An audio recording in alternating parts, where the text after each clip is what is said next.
أنا عندي سؤال.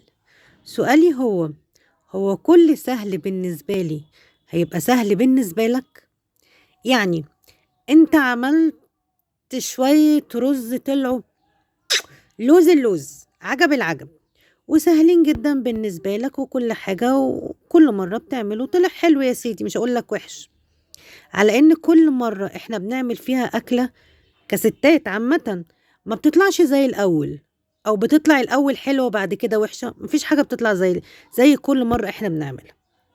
بس مش مطلوب منك إنك لما بتعمل حاجة سهلة جدا، سهل الممتنع، إن هو لازم يكون الشخصية اللي قدامك تعمل حاجة سهلة برضو زيك.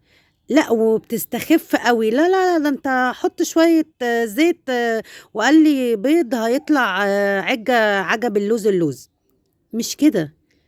ممكن يكون السهل عندي صعب عندك بمراحل، بس ازاي اللي انت تقنع الاشخاص دي بالتفكير ده؟ هل انتوا لما بتقعدوا مع الناس دي بتقعدوا تمطلوا وتجادلوا ان لا هو الموضوع صعب بالنسبة لي، ولا بتسيبوا الموضوع خالص، ولا بتشتروا دماغكم؟ هستنى منكم الإجابة بسرعة.